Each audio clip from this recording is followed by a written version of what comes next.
말씀의 제목은 열매 맺는 인생입니다. 열매 맺는 인생. 제목 가지고 축복하고 선포합니다. 선한 열매 많이 맺으시기를 축복합니다. 아멘. 아멘. 제가 쓴 시 한 편 읽어드리겠습니다. 시라고 하기는 부끄럽지만 그래도 잠깐 나누도록 하겠습니다. 시 제목은 제가 마지막에 소개하겠습니다. 새생명 초청 잔치의 날, 자막을 새생명 초청 잔치의 날 동네 어르신들이 찾아오셨다. 할아버지 한 분이 하시는 말, 아깝다. 하필이면 오늘 다른 교회도 초청 잔치를 했어. 내가 생각해도 아깝다. 선물 2개 받을 수 있었을 테니까.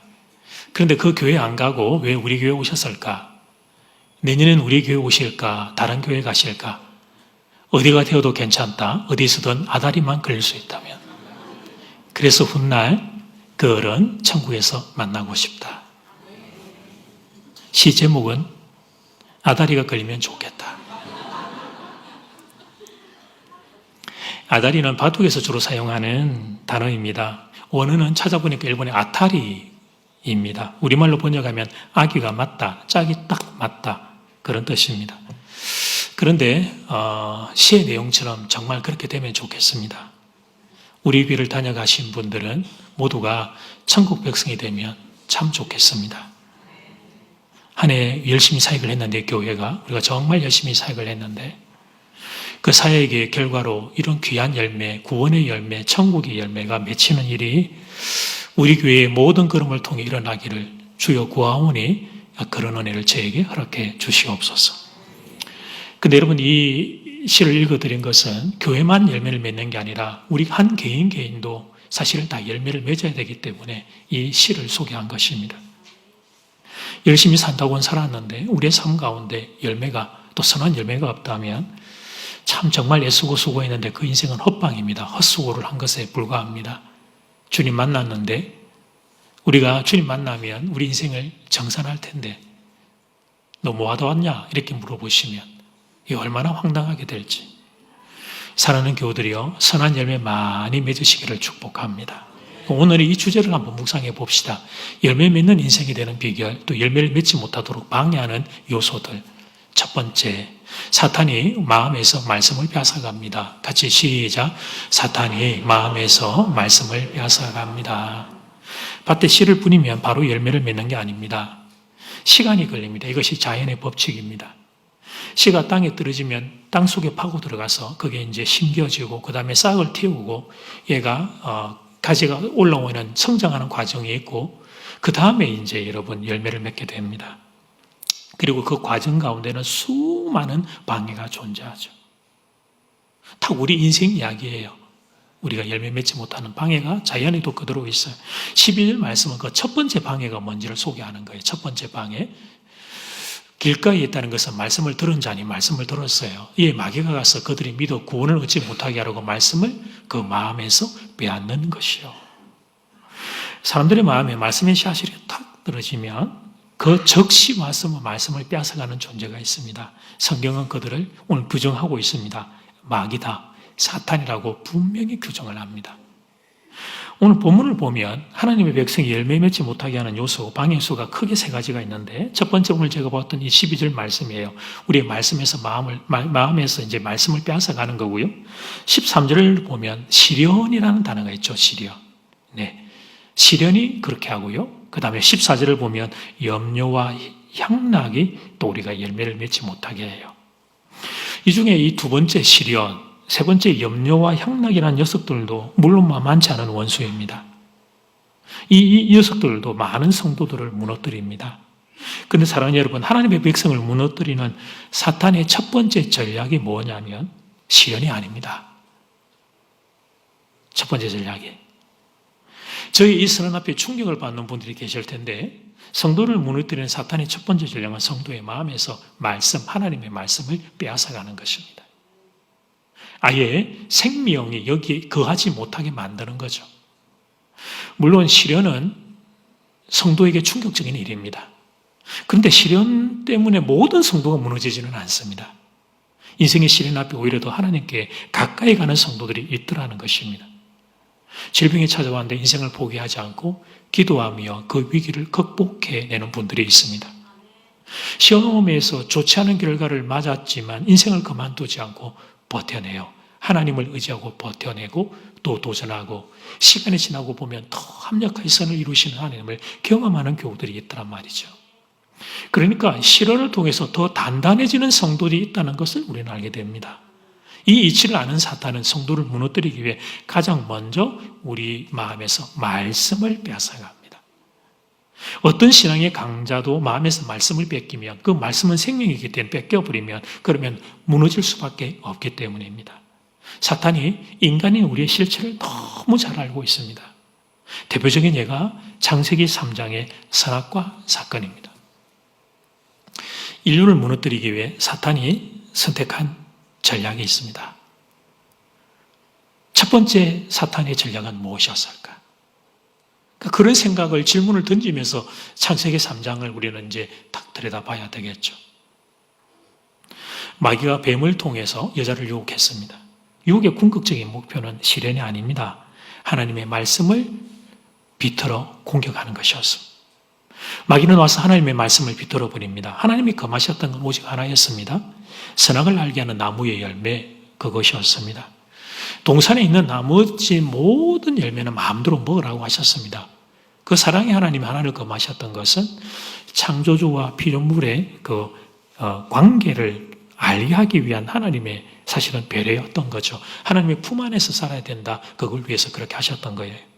그런데 마귀는 요 단 하나를 금지시켰던 것을 극강으로 부각시켜 올려요. 그 많은 모든 자유가 허용된 건 언급하지 않고 대신 하나님이 참으로 너희에게 동산의 모든 나무의 열매를 먹지 말라 하시더냐? 아니, 언제 모든 나무의 열매를 먹지 말라 하셨어요. 다 먹고 하나만 너희의 생명을 위해 남겨두어라 그러셨지.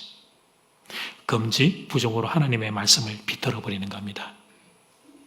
아담과 하와에서 그렇게 말씀을 빼앗아가 버렸습니다. 여러분 그림 보시면 사탄이 뱀으로 변장하여 아담과 하와에게 하나님의 말씀을 비틀어 버리는 장면입니다.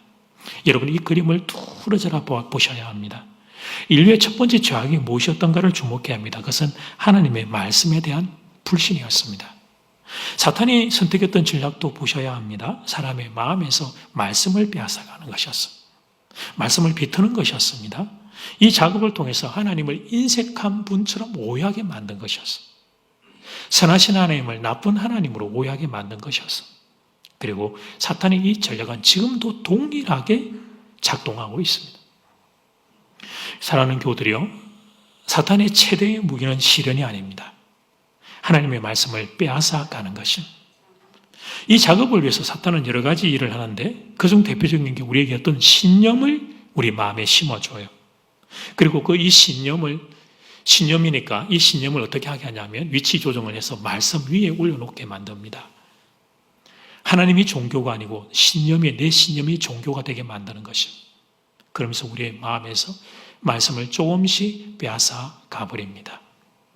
최근에 서구의 선진국을 강타한 세계관이 하나 있는데 일명 PC, 영어로 좀 보여드리면 Political Correctness라고 하는, 굳이 우리말로 번역하자면 정치적인 올바름, 이런 하여튼 좋은 단어입니다만 인종과 성별과 종교와 직업 등에 관해서 차별이 섞여 있던 어떤 언어나 어떤 정책들을 금지시켜버리겠다라고 하는 주장과 신념, 이걸 PC 이렇게 부릅니다.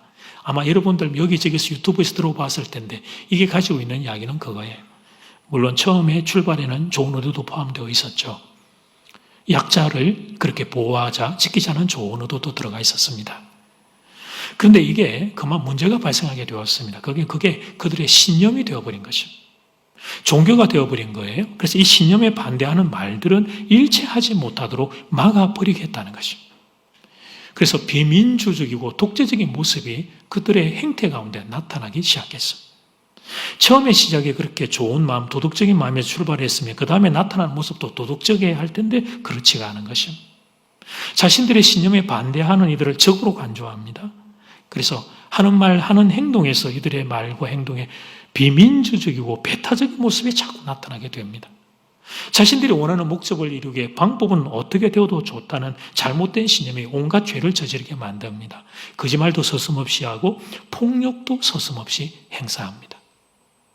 사랑하는 여러분, 하나님이 목적이 되고 사람은 대상이 되어야 했습니다. 하나님이 주어가 되고 사람은 목적어가 되어야 했습니다. 그런데 그게 그만 바뀌어버린 것입니다. 하나님은 어딜 갔는지 다 사라져버리고 사람이 인생의 모든 기준과 목적이 되어버린 세상에 들어서게 되었어. 사랑하는 여러분, 하나님은 당연히 사람을 불쌍히 여기는 분이 맞습니다. 약한 자를 불쌍히 여기는 분이 맞습니다.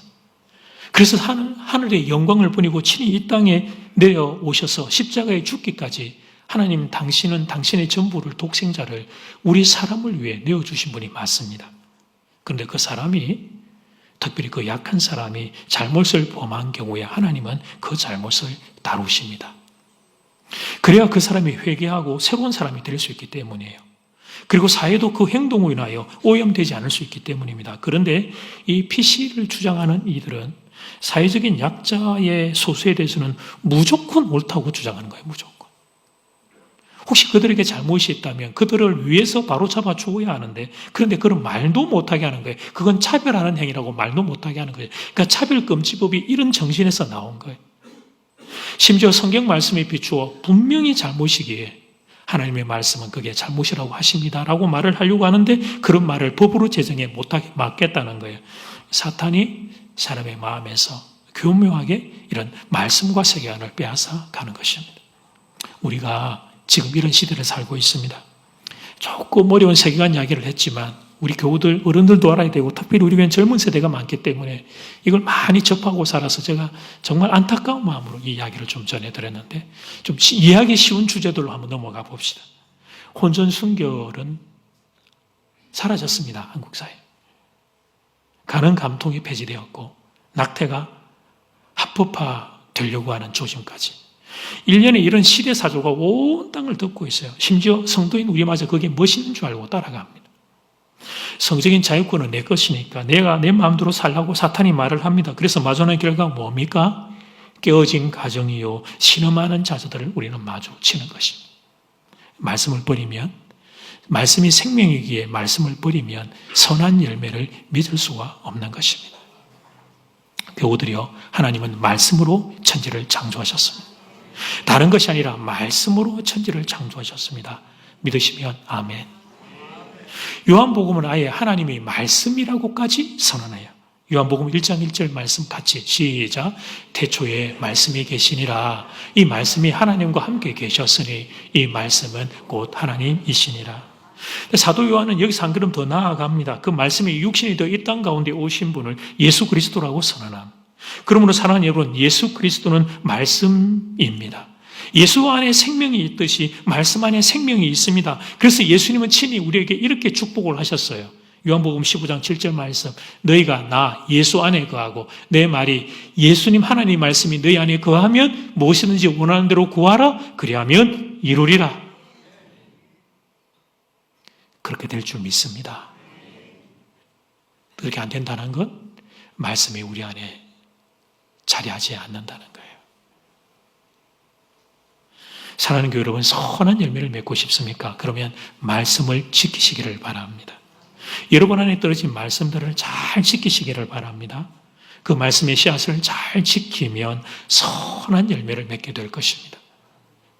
사탄에게 말씀을 뺏겨버리는 어리석은 인생이 아무도 없기를 간절히 소원합니다. 여러분은 모두 말씀을 소중히 지켜 열매 맺는 인생 될 수 있기를 축복하고 축복합니다. 두 번째, 열매 맺는 인생의 중요한 것은 착하고 좋은 마음으로 말씀을 받아야 합니다. 같이 시작.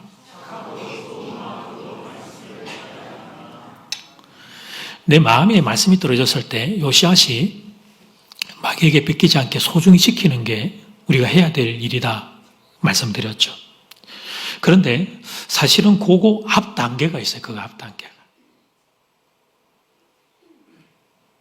떨어질 때 내가 땅인데 마음을 열고 요 씨앗을 잘 받아들이는 자세가 필요한 것입니다. 잘 받아들이고 그 다음에 그걸 잘 지키는 거죠. 뭐 이건 너무 간단한 원리여가지고 먼저 말씀의 씨앗을 받는 과정이 있어야, 그래야 그 다음에 이렇게 내 마음에 떨어진 요 말씀의 씨앗을 잘 지키는 일들이 이제 후속 조치로 이루어지겠죠. 오늘 말씀의 순서를 제가 바꾸었는데, 왜냐하면 주님이 순서를 그렇게 순서를 가셨기 때문에. 그래서 예수님은 결론 부분에서 이렇게 말씀을 하십니다. 15절 말씀, 좋은 땅에 있다는 것은, 자, 착하고 좋은 마음으로 말씀을 듣는 거예요. 그 다음에 지켜 인내로 결신하는 부분은 있지만 이건 오늘 제가 다루지 않겠습니다. 착하고 좋은 마음으로 말씀을 듣는 것, 그게 좋은 땅, 좋은 마음이 된다는 것입니다. 자, 이게 잠깐 오해 소지를 바로잡아 봅시다. 그러면 여러분, 하나님의 말씀이 우리 마음보다 힘이 작다는 겁니까? 그럼 우리가 거부하면 하나님 말씀이 튕겨나갑니까? 우리 마음이 그렇게 말씀보다 강력합니까? 하나님 말씀이 그렇게 힘아리가 없습니까?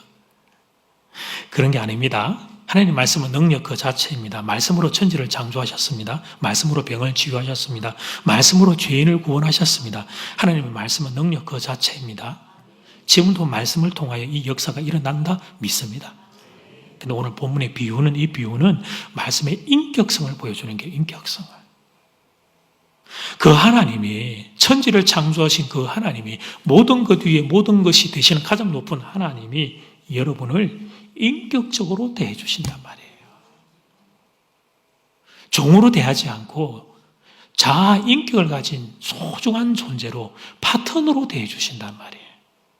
그래서 말씀을 주실 때 강제로 억지로 하지 않으시는 겁니다. 특별한 경우를 제외하고는 인격적으로 대해 주신다는 것입니다. 우리가 말씀을 거부하면 하나님은 억지로 여러분 밀어넣지 않습니다. 그래서 착하고 좋은 마음이 중요한 것입니다. 그래서 우리 마음이 땅인데 그 말씀의 씨앗을 받을 수 있는 우리 마음이 좋은 땅이 되도록 늘 우리의 마음을 부드럽게 은혜 안에 물된 동산이 될 수 있도록 그렇게 이걸 간직해 가는 게 너무 중요한 주제가 되는 것입니다. 그럼 여러분, 우리는 왜 말씀 앞에 좋은 땅이 되지 못하는 걸까? 크게 보면 두 가지 이유가 있습니다. 첫 번째는 설교자, 두 번째는 회중. 첫 번째는 설교자의 한계입니다.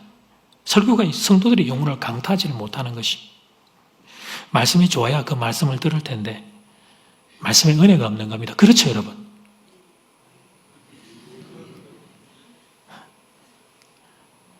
이 어색한 공기와 분위기, 제가 너무 좋아하는 이 어색함의 이런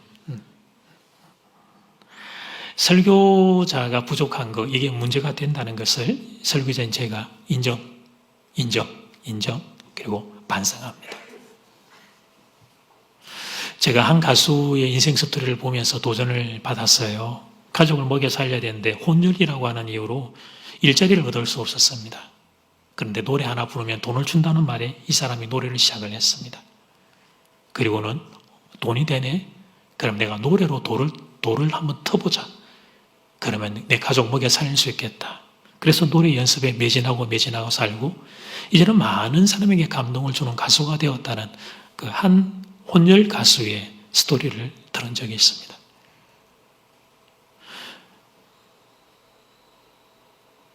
근데 그 이야기를 들으면서 저는 이제 저를 돌아보게 되었어요. 나는 한편의 설교를 위하여 이렇게 그분처럼 그렇게 치열하게 몸부림을 치며 말씀을 준비해 본 적이 있는지. 한 선배 목사님, 제가 존경하고 전락했던 목사님의 말씀이 어려움풋이 대충 이런 기억이 납니다. 설교 한마디 준비하기 위해 쓰러질 정도가 되어야 하지 않겠습니까? 설교 한마디가 얼마나 귀합니까? 설교 말씀은 죽은 사람을 살려내는 생명의 능력입니다.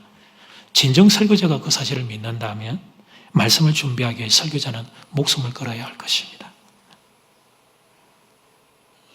설교자로서 최선을 다해 준비하도록 노력을 하겠습니다. 여러분, 저를 위해 기도를 좀 해주세요. 이 마음 잃지 않도록, 그리고 저희 건강을 위해서. 한 40분, 50분 말씀 준비하고 책 보면 일어나 운동을 해야 된다는 걸 아는데, 이런 마음으로 말씀을 준비하다 보면 2시간, 3시간 동안 꼼짝하지 않고 앉아있다가 자꾸 이렇게 좀 경직되고 그런 일들이 일어나는데 저희 건강을 위해 그리고 이런 마음으로 평생 여러분 잘 부족하지만 이런 마음 가지고 잘 말씀을 전할 수 있는 종이 될 수 있도록 제가 인정합니다. 여러분 우리가 말씀 앞에 좋은 마음 땅이 되지 못하는 건 첫 번째 설교자의 문제라는 걸 제가 인정을 합니다. 그러나 두 번째 우리의 회중의 자리에서도 좀 생각해 볼 부분은 있습니다. 여러분 말씀을 듣는 회중이 말씀이 잘 우리에게 안 들리는 가장 중요한 다른 게 아니에요. 말씀 듣는 우리가 말씀보다 위에 있는 겁니다. 위에. 왜 옛날부터 말씀은 받는 것이다 그런 표현을 했냐면 말씀은 아래서 받는 것이 되어야 하는데 제가 오늘 설교의 첫 번째 단락에서 이 PC와 관련된 문제를 말씀드렸습니다만 그게 지금 마음에 걸려가지고 설교를 못 듣는 분 계실 겁니다. 이념, 사상, 신념 이런 것들을 건드리면 아무리 그게 성경 말씀, 설교 말씀이라고도 듣기 싫은 겁니다. 그렇게 우리의 마음들이 많이 변질되었습니다, 여러분. 이념, 신념, 사상을 가지지 말라는 게 아닙니다. 자유의지를 주셨기에 가져도 되고 가질 수 있고 가지고 살아야 합니다. 그러나 그게 들을 때 말씀과 다르면 말씀 아래 무릎을 꿇을 수 있어야 되는데 어느새 우리가 말씀보다 더 높이 서 있는 것입니다. 이 모든 것을 통칭하면 자 이렇게 부를 수 있어요. 자. 나의 경험, 나의 인식, 나의 신념 이 모든 건 자아입니다. 그런데 나의 이 자아가 극강으로 높아진 세상이에요. 학생들이 스승 말을 안 듣습니다. 자녀들이 부모 말을 안 듣습니다. 성도가 하나님 말씀을 안 듣습니다. 내가 듣기 싫으면 말씀을 받지 않습니다. 그러니 말씀의 열매가 맺힐 수가 없는 것입니다. 그러니 아예 말씀을 안 받는데 어떻게 말씀의 열매가 맺힐 수가 있겠습니까? 아예 생명의 씨앗이 내 영혼 속에 들어와 자리하지 않는데 어떻게 내 삶에서 생명의 열매가 나타날 수 있겠습니까? 축복합니다. 말씀 앞에 어린아이가 되시기를 축복합니다. 많이 배우십시오. 많이 가지십시오. 그러나 그럴수록 말씀 앞에 어린아이가 될 수 있기를 주의 이름으로 축복합니다. 오죽하면 주님이 우리 인생의 복의 가장 첫 번째 심령이 가난한 자가 복이 있나니 천국이 저희 것이라 말씀하셨을까. 그런 복이 여러분 모두에게 있기를 주의 이름으로 축복합니다. 실제적인 이야기 조금 1980년대 초반에 한국교회에서 있었던 일입니다. 옛날 이야기를 들려드리는 것은 이대로 살자 이야기 듣고 나서 제가 그런 이야기를 하는 건 아니고 신앙의 이런 영광과 아름다운 모습들이 있었던 걸 잊어버린 분도 많고 또 경험하지 못한 우리 젊은 세대가 많기 때문에 이런 신앙의 모습도 있었구나 하는 걸 좀 공유하고 싶어서 소개를 하는 거예요. 그 한 교회에 신실한 장로님이 한 분 계셨습니다. 아들이 결혼 상대로 불신자 자매를 데리고 왔습니다. 장로님이 아들에게 반대하셨습니다. 그런데 자녀 이기는 부모 없다고 결국 장로님의 아들에게 치셨습니다. 결혼을 하게 되었어요. 그때부터 1년 동안 장로님이 스스로 면직 상태에 들어가셨습니다. 대표기도를 멈추셨습니다. 성찬 받지 않으셨습니다. 이름 없는 봉사는 하셨지만 장로님의 이름으로 서약하는 건 멈추셨습니다. 장로님의 가정에서 말씀의 교훈을 따라 교회에 덕을 끼치지 못했다는 이유 한 가지로 그렇게 하셨습니다. 자, 여기 잠깐 지금 제가 불신자와의 결혼에 대한 정죄를 하는 게 아닙니다. 그 장로님은 자부는 그 귀한 가정에 오셔서 신실한 신앙인으로 거듭나고 너무 아름다운 성도로 그곳에서 자라났습니다. 다만 그때 장로님 당신의 그 마음이 신앙 고백이 그러셨던 거예요. 이 장로의 위치가 교회의 모범이 되는 자리인데 내가 이 말씀을 안 지키면 이 교회에 나쁜 교훈을 줄 수 있다. 그래서 말씀의 교훈을 어기면 내가 그거에 대한 상하는 책임을 져야 되겠다는 그 마음으로 그렇게 하셨던 것입니다. 그 교회에서는 또 이런 일도 있었습니다. 같은 부서를 섬기고 있는 여자 권사님 두 분께서 다툼이 일어났습니다. 장로님께서 1차 권면을 하셨지만 진정이 되지를 않았습니다. 결국 담임 목사님께서 두 분 권사님을 같이 만났습니다. 그리고 두 분에게 권면을 하셨습니다. 그런데도 갈등이 수그러들지 않았어요. 오히려 그 개인 두 사람의 갈등이 자꾸 이렇게 서로 세력화가 되어 가려고 하는 안타까운 모습들이 조금씩 조짐이 보였습니다. 결국 교회는 너무 아픈 마음으로 두 분 권사님을 치리했습니다. 1년 면직이었습니다. 교회 모든 봉사에서 두 분 권사님의 이름을 빼는 것이었습니다. 교회에서 예배드리는 것, 그것만 허락이 되었습니다. 그런데 두 분 권사님이 교회의 치리에 순종하셨습니다. 조용히, 그리고 이전보다도 신실하게 이 두 분이 신앙생활을 하셨습니다. 처음에는 두 분이 부끄러움을 당할 줄 알았는데 웬걸 3개월, 4개월이 지나가면서 두 분 권사님의 그 모습 때문에 이 두 분은 교회 교우들에게 더 존경을 받게 되었습니다. 야, 저 두 분이 진짜였구나. 당연히 이 교회는 부흥의 불길이 계속 타오르게 되었고, 사랑하는 여러분, 만약에 이런 조치가 대한민국의 어느 교회에서 취해졌다면 어떻게 될까요? 교회가 갑질을 했다고 언론에 도배가 될 겁니다. 그런데 교우들이요, 40년 전에는 그랬던 겁니다. 한국 교회가 그랬던 시절이 있었습니다. 제가 어릴 때 자라면서 옆에 교회에서 그런 이야기를 듣고 보고 자랐습니다. 말씀 앞에 머리를 숙였던 시절이 있었습니다. 영광스러운 시절이었습니다. 그 결과 하나님의 축복이 교회마다 부어졌습니다. 그 축복은 성도의 가정으로 이어졌습니다. 하나님을 존중하는 그 성도들에게 하나님이 존중을 받으시고 당신의 살아계심을 그 가정마다 복으로 부어주셨습니다. 자녀들에게 그 복이 큰 눈덩이가 되어 올라갔죠. 여기 그 복을 받은 자녀들 여기 많이 계시네요. 30대, 40대, 50대가. 아름다운 신앙의 열매가 주룩주룩 맺힌 겁니다, 여러분. 그렇죠. 생명의 말씀을 존중하니 그 생명의 말씀에 놀라운 열매가 우리 인생 가운데 정말 맺혔던 것입니다. 사랑하는 여러분, 단단한 땅은, 빡빡한 땅은 씨를 뿌려도 헛방이에요.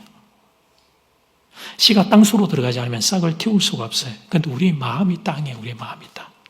손 들어서 지금 제가 마음 만지는데 여러분도 마음 안 만져봐요. 몰랑몰랑한지 딱딱한지. 아이고, 나 이렇게 딱딱한지 모르겠어, 제 마음. 부드러운 땅이 되어야 말씀의 씨앗이 자리를 잡을 수 있습니다.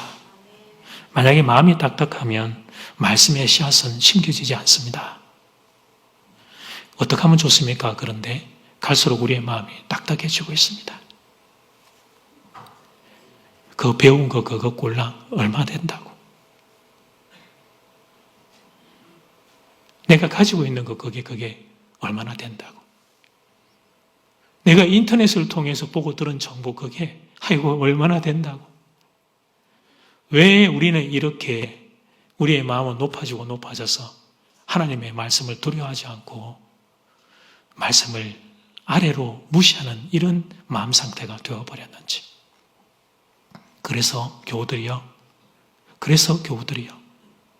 선한 말씀의 열매들이 우리의 삶 가운데 잘 보이지를 않는 것입니다. 저는 여러분이 착하고 좋은 마음 되기를 축복합니다. 말씀보다 높아진 자아가 있다면 말씀 앞에 무릎 꿇기를 바랍니다. 그 자아가 무엇이라도 상관없습니다. 나의 경험, 나의 인식, 나의 공부, 나의 신념, 그 무엇이라도 말씀 앞에 무릎 꿇기를 바랍니다. 그것이 오늘 내가 해야 할 일입니다. 그리고 그것이 열매 맺는 인생이 되는 비결입니다. 그런 은혜가 여러분 모두에게 임하기를 주의 이름으로 축복합니다.